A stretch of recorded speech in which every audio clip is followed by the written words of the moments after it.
Good morning, guys. Happy Friday, TGIF. I love Fridays, end of a great week. It's the end of week 2 for you guys, and you've been doing so awesome these last few weeks, last couple of days, doing so incredible so far. You should seriously give yourself a huge pat on the back for taking these first steps into making this healthy lifestyle change for yourself.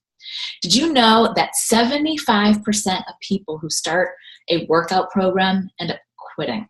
That's a lot. I mean, when I heard that statistic, I thought that was just an incredible number. That's a lot of people. So for the most part, that stat kind of comes from people who have yet to engage in a group like ours. So we're actually really lucky that we have all of the tools in front of us so that you can succeed. It's actually set up in a really nice total solution package. Workouts, we have the nutrition, we have the Shakeology, and we have the support of each other and our coaches and the accountability of the group setting, right? So don't worry, we have you set up for success, and I want to make sure that you're not going to be one of those statistics. Okay, so this next week is going to be tough. The excitement is over. Sorry. From the newness of our group and the beginning of getting started and all of that cool stuff, we always are so excited and gung-ho when we first get started. But now it's time to really get down to business and focus. You need to just put your blinders on and just go.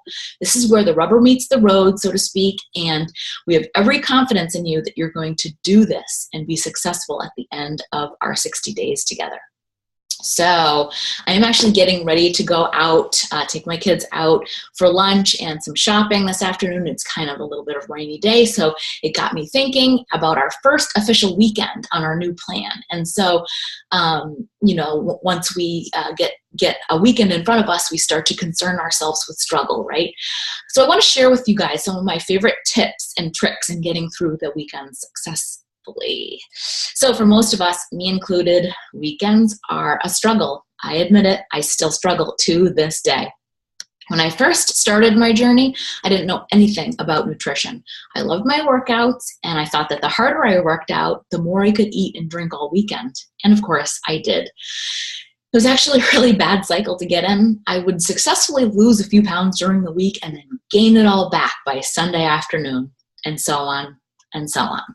So actually it wasn't until I started Insanity and decided that I may need to actually follow the nutrition guide to see if this would really work and I would see more success. So during that time, I was still having my treats, but maybe 1.5 to 2 days instead of 3 days. And I did start to see results. And so I did my 60-day Insanity program and dropped 2 pant sizes, which was pretty incredible to me. So that's kind of when I first started to get it for the first time, that nutrition was a bigger part of the equation. And since that time, I've worked really hard to try and just plan for 1 treat meal a week.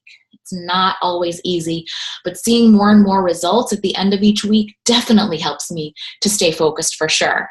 I feel like getting over that hump, so to speak, is, where you start to get excited and the cheats start to become less important to you because you're starting to see some serious results. Okay, so we're all busy. We have tons going on, right, between the kids and work and other social engagements, plans for dinner, or maybe you even have a vacation coming up where it's going to be more than just a couple of days for you.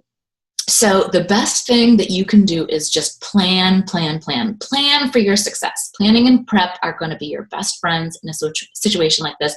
And the more that you can get ahead of the situation, the better off you're going to be, for sure.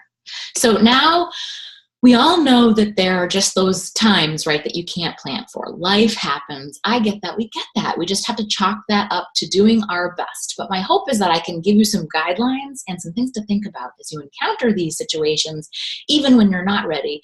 And so you'll be armed with the information and be thinking about the right things that you can be doing so that you can stay on track and do your best. Okay, so number 1, when all else fails, just plan your 1 meal splurge for the week.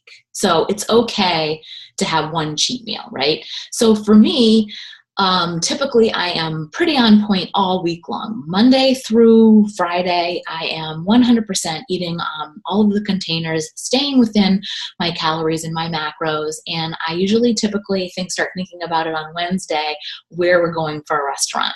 for cheats for me, it's not really making something. It's more like going somewhere and having someone else cook for me and having just to pick whatever I want off the menu. And I usually do that. We get appetizers, we get dinner, and sometimes even dessert. So that's how I handle things. And so if you find yourself in a position, like if you're at work or you get invited out and you don't want to say no or something like that happens, you can always chalk this up to your splurge for the week, right? If you really just want to sit down and have a great time with someone and not worry too much about what the ingredients are and that kind of thing, chalk that up to your splurge meal for the week and move on. And I like to also say, take it one meal at a time. So if your lunch happens to be your oops splurge, then make your dinner healthy. Or if your dinner and your dessert happen to be your splurge, then the next morning you wake up and you start fresh. So number 2, if it's not your cheat meal and you find yourself in a restaurant, you can always go online and check the menu beforehand. So sometimes I'll go online and see what the menu says and then choose what you want before you get there. That's huge because then you can already have your mind set up to say to yourself, this is what I'm getting.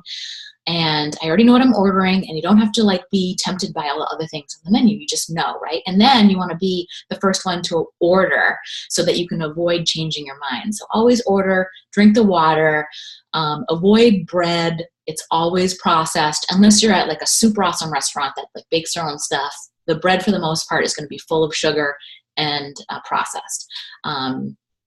Avoid salad dressings. Get it on the side or avoid it altogether. I typically always get it on the side. If you're doing the 21-day fix or using the containers, you know that your orange is your salad dressing, and that's typically about 2 tablespoons. And I will also tell you that those little silver cups that come with your salad when you ask on the side are about the same size. So that's a good bet. And then, again, if you're trying to avoid dairy, creamy, ranches and anything creamy is going to be processed. So you want to avoid that if at all possible. Oil and vinegar is always safe. There's no sugar and that kind of stuff and vinaigrettes and oils and stuff. So you're pretty safe when you do that. And again, it's like once, right? It's not like you're pouring on the dressing. So just be mindful of those things. The other thing is, if all else fails, you can use the palm and thumb rule. So what you want to do when you're thinking about your portions, this helps you with portion control. The size of your palm is about the size that your protein should be, and the size of your thumb is the size of how a fat should be. And you can also use the palm for a size of carbs, so like rice. And then you can fill the rest of the plate with vegetables. So always think about volumizing your vegetables and greens, as long as it's not, cooked in oil and butter and that kind of stuff. So order your veggies plain, right? So that's pretty safe there.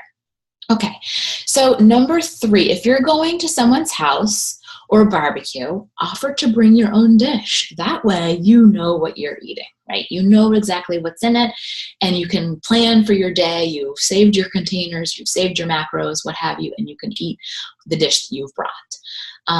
Drink your Shakeology or pre-eat before you go. That could be huge. Like for me, if I got invited out to ice cream with friends, I always drink my Shakeology or have it with me because it's technically like eating ice cream. And my mind is like tricked into thinking I'm not interested in ice cream because it was already a sweet chocolatey thing that I ate already. So I'm good. And then you're a little bit more full too. And then you will be craving other sweets, other desserts. And again, going to somebody's house, use the palm and thumb method. That is so foolproof. That's great. Alcohol. Oh, we all get confronted by alcohol, right? Okay, well, the bottom line is that you really should try and avoid alcohol if you are serious about making strides in your progress. I know, I hate to say that, but it really messes with your metabolism, something awful, okay? And if you're not ready to give it up altogether, don't worry about it. It's not a big deal. I'm just putting it out there that it messes with your metabolism. So if one of the last things you're giving up is something like that, you might want to try it for a week and see what happens. The best thing to do when you're out or a barbecue or something is to alternate your cocktails with water. That really is great. So if you're gonna have a couple cocktails, make sure you have your water too, and you can alternate, and that's always gonna keep you staying hydrated and that kind of stuff. You should try to avoid anything sugary, you know, margaritas and syrup things and all that kind of stuff. They have extra carbs and lots of sugar and all kinds of things in there. And, you know, personally, when I go out, I always look for like skinny cocktails because they're sweetened with agave, and I drink light beers like ultras, which I typically limit to 2. I mean, I'm not a big drinker. I do go out and have the occasional cocktail, but now because I've been, you know, competing and on kind of a stricter diet for all this time now, alcohol really does not help me the next day when you're trying to work out and all of that good stuff. I'm sure you can agree. Also, if you have the new Fix Aid cookbook, Autumn has a whole host of light cocktails in that book that she shares that are great to make at home or take with you to a barbecue. Last tip, number 4, is get your workouts in. Okay, so save your toughest workouts for those times that you know you're going to be out or cheat meal or something, because you're going to be burning those extra calories. So if you're doing like doubles one day, you have cardio and strength training one day, save those for the days that you're going to eat a little bit more. If you are doing leg day, save leg day for your cheat day. You know, think about it like that. You're feeding your body like you're an athlete. You're feeding your body for activity level. So if you're doing yoga, I mean, you should really probably be eating like low carb, you know, those days, right? If you're cycling or anything like that. And on leg days or double days, you can beef it up a little bit more because you're working extra hard. Okay, so some weekends are harder than others. I'll be the first to admit that. But if you can stick to one planned treat day meal, you will see success, I promise. And make sure that when the next day rolls around, you just go right back into your routine. You know, you've got to remember that one bad choice does not mean that you fell off the wagon or that it's okay to just throw in the towel. Take it one meal at a time, and that way you can stay focused and get better and better to increase those healthy habits. And before long, it's going to become second nature to you. I promise. I'm kind of living proof with that. So I hope that helped, and I hope you guys have a great weekend and a great Friday.